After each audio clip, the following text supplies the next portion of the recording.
Hello, she's September 13th, Friday.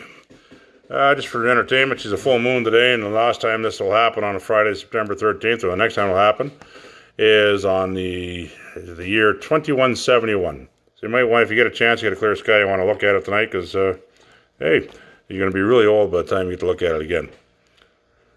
Yeah, I know, you'll be dead, but it's a long time from now. So, let's get into it here a little bit. We wasn't going to do a video today, but I decided at the last minute. I was dealing with some phone calls, and I wrote a letter to Cap today, and I was dealing with some phone calls over some people in the industry that read an article that came out. I knew about it a couple of days ago, but I was ignoring it for now. It was in the business section of the Financial Post. It's called "The Battered Oil and Gas Companies Brace for Another Setback: Exclusion from Canada's Main Stock Indexes." Written by Jeffrey Margin, September 9th, 2019. Like I talked to people, I've talked to them about it. I told them, this isn't the first time this happened. If you go back to 08, 09, it happened back then too. This is they're minor hiccups.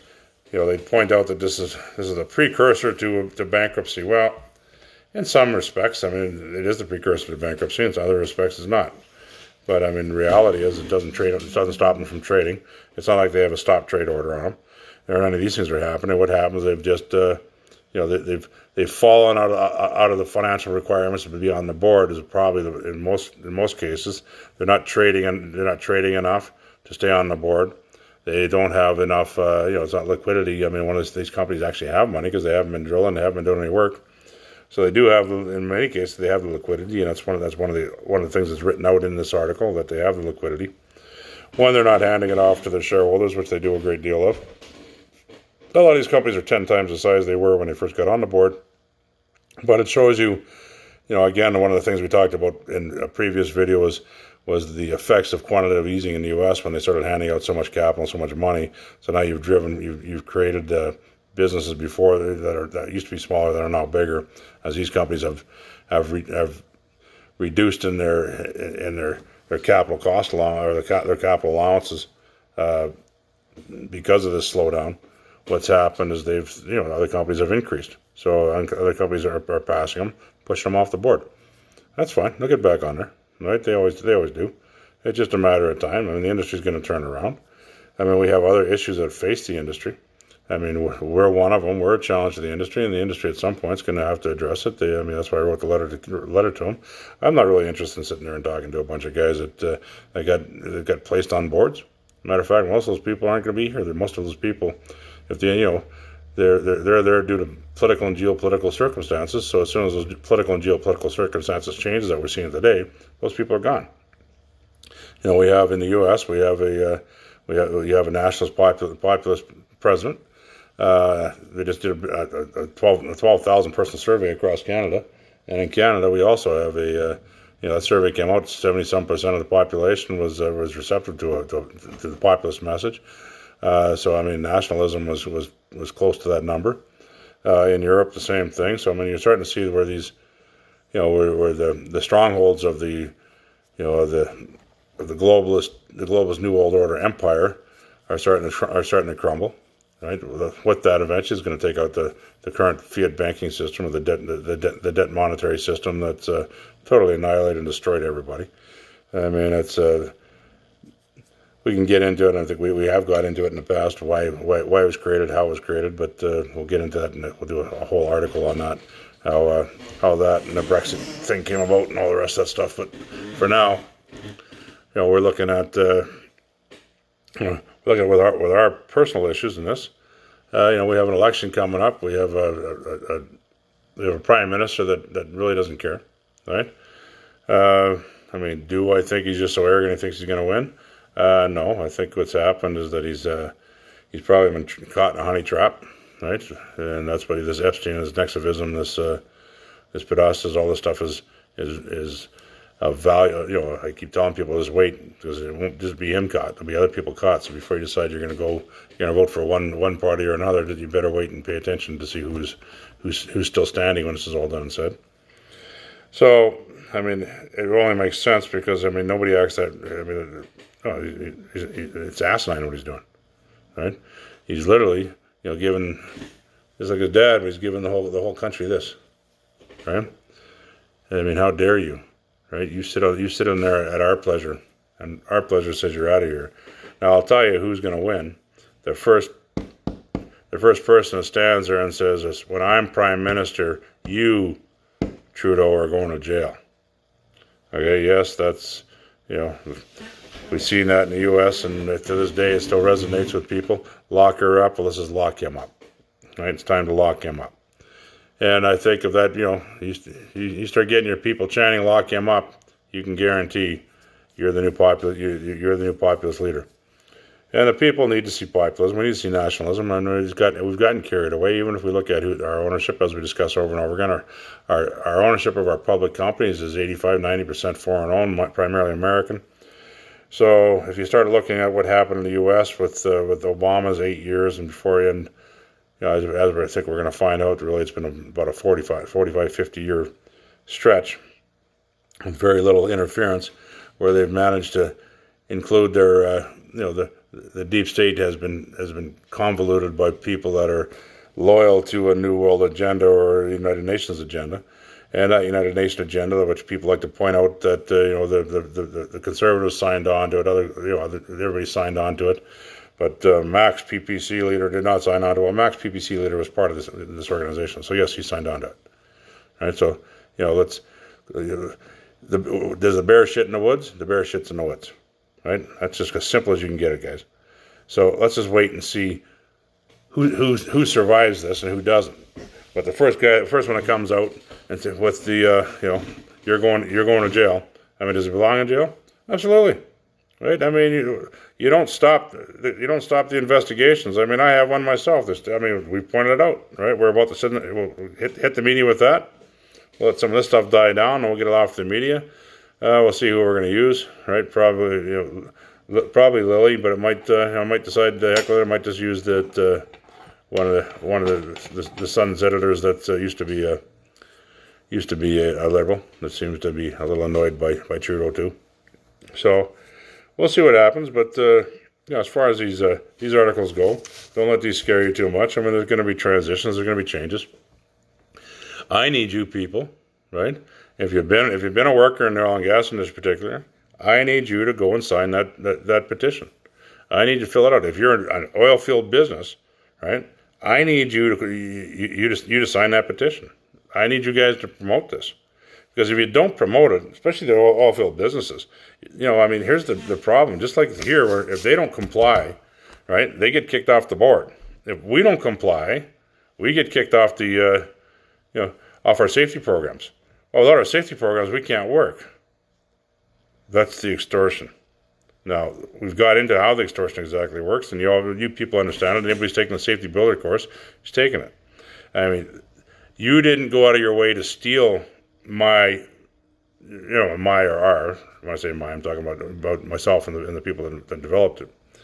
But you didn't go out of your way to steal our intellectual property. No, that wasn't you.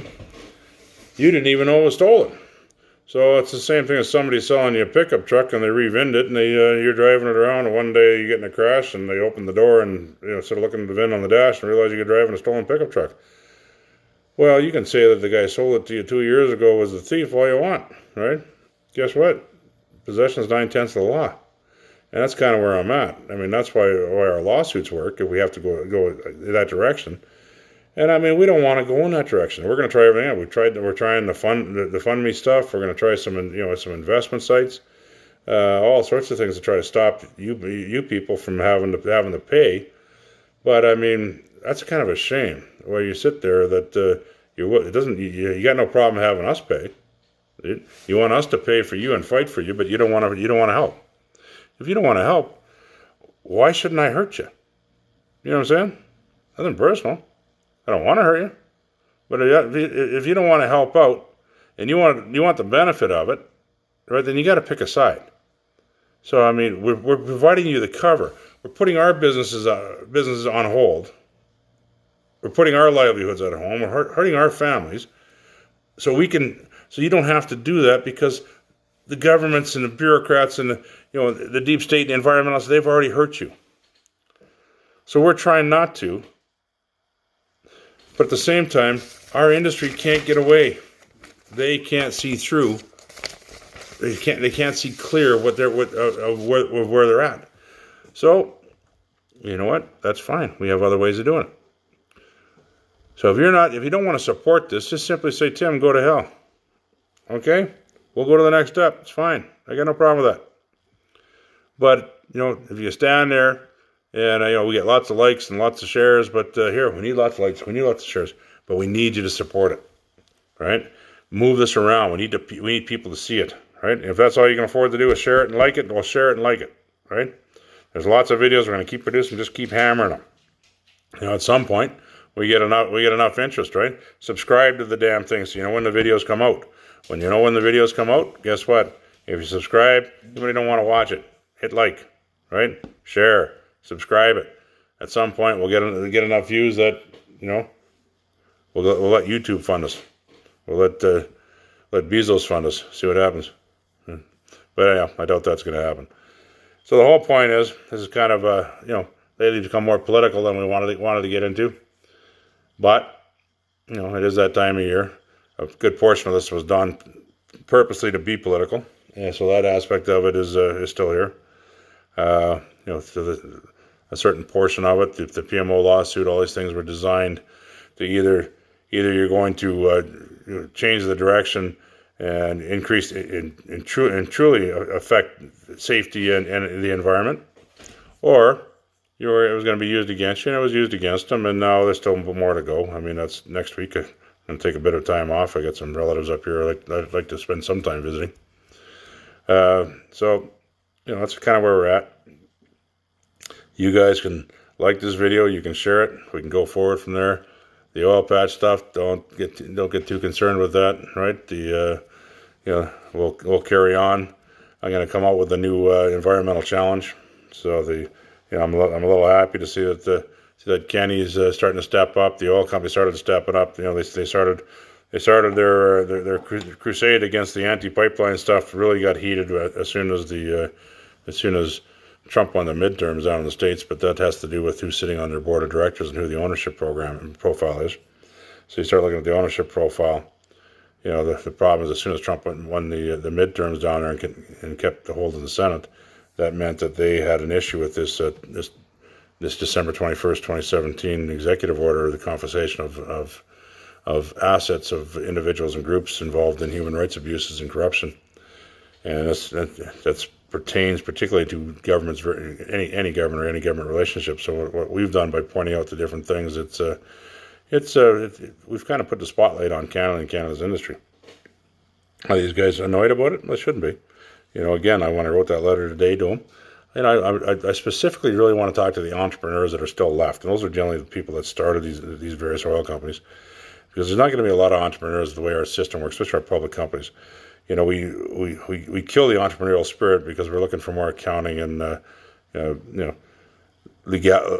legal processes that when it comes to that type of administration. So when you're looking at the board of directors, they're as somebody put it to me, said they only meet a few times a year. He said, do you think they really, they don't actually operate or run anything? No, but they're liable for things. So when they have their governance boards, and a lot of them split off in the different committees. And the reason they have these committees is so that they can keep a track of what's going on. So the person that said that was right on one hand, but he was wrong on another hand. So when we go to these committees, right, or we start with the governance committees, and we try to do these things. I call them boards, and I got reprimanded for that by my bank manager. They're committees. There's only one board. Yes, okay, correct. There's only one board, but they're committees. And some of them actually refer themselves as boards too. But so we're looking at the governance committees. The governance committees are there. Remember, they're there to look after the shareholders' values. The other day we talked about T. Boone Pickett dying on 9/11. The cool thing about that guy was, he was kind of a legend in the oil and gas industry. Did lots of stuff, but on top of it, he was known in the 80s for generating what's called shareholders' rights. Those shareholders' rights are what set up these governance boards. The governance boards would make sure that the shareholders are the first in line. They're the first for everything. They have to be the first consideration. So they're not about good governance as in the community spirit. If you think they are, they're not. So what we've seen of the trend since then is now we're starting to see more and more of these let's say on the safety side of it, we're doing a lot more clerical administrative safety, taking a lot more courses, spending a lot more money, where we used to pay that, they used to be paid for by the oil company or by the larger companies. Now it's, these courses and this courseware is required all the way down the supply chain, service and supply chain, right to the newest persons that are stepped in the industry. And in some cases that's good, but some cases some of these courses are just the sheer volume of them is ridiculous. So the cost, now all of a sudden you end up with a guy who can he afford the cost? Who knows, right?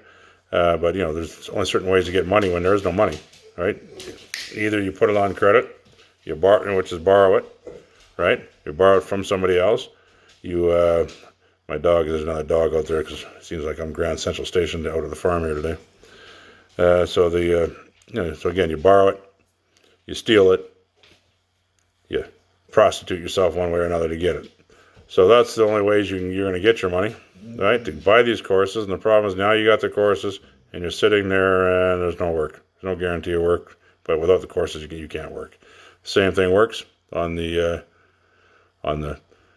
business side of it, on the service supply side of it, is that you got to have all this courseware, these safety programs, these administrative responsibilities, these licenses, these insurances. You have to have all these, whether there's work or not. So you sit there and you continue you have to pay, and if you go like what we had this summer, there's very, very little work or no work. Well, you still had to maintain all these things. So where are you getting the money from? You get the money from working, and the industry somehow has forgotten that the money comes from working. If there's no work, there's no need, there's no money. So other than that, it's your resources, and that's the biggest. It's been the biggest. Especially the last 4 years, we've seen the biggest transfer of wealth we've ever seen. What Trudeau accomplished in 4 years, his dad didn't accomplish in whatever he was in for 10 and a half, 12 years. So this Trudeau has accomplished a huge transfer of wealth out of the West. That's one of the reasons the people in the West are choked, right? Because in the oil and gas industry, there's a lot of people, but it wasn't just the West, and that's what Trudeau forgot. We did a lot of our manufacturing back east, Ontario and in Quebec. A lot of the laborers came from, or the workers came from the maritime provinces. So what's happened with this attack on the oil and gas industry is it's been an attack on all of Canada. Now we're seeing what we see today. We have our LNG plants getting built.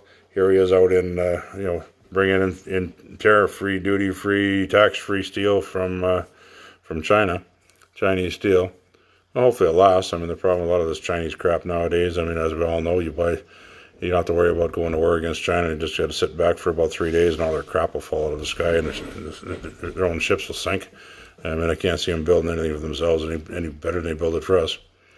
So, I mean, you all know I'm telling the truth there, too. It might sound like it's not, but it's the truth. So, again, here we are with billions and billions of dollars that could have been manufactured in Ontario or Quebec. It wasn't. Steel could have been made here and shipped across. The same thing. They were allowing China to dump steel and then rebrand it Canadian steel and ship it across the border. Now, how did the Americans know that was happening? Well, just like they own the oil and gas industry, they own the steel industry too. So, and they can see all the steel coming across into the U.S. and, well, hold on a second, we're not producing that steel. We're shutting steel mills down. But our government, did our government care? Did this government care? This government doesn't care. They don't care about you. I mean, they're bringing in Saudi oil, they've increased the tanker flow like crazy. But guess what? The investment on before Petro-Canada, Pure Oil, True Oil rips off Canada. That family's been investing in Saudi Aramco forever. So that's who their gas stations used to pump their gas. So there's so much collusion and corruption going on. Like I said, the first guy that stands up, or girl, there won't be a girl, but okay, the first guy that stands up and says, you Trudeau, when I'm Prime Minister, you're going to jail. Well, he's got everybody's vote. I'll guarantee you that. Anyhow, you guys have a wonderful day, and don't forget to look at the moon, because again, you're going to be pretty old by the time 2171 comes around. I mean, I'll still look just as good as I do now. See you later.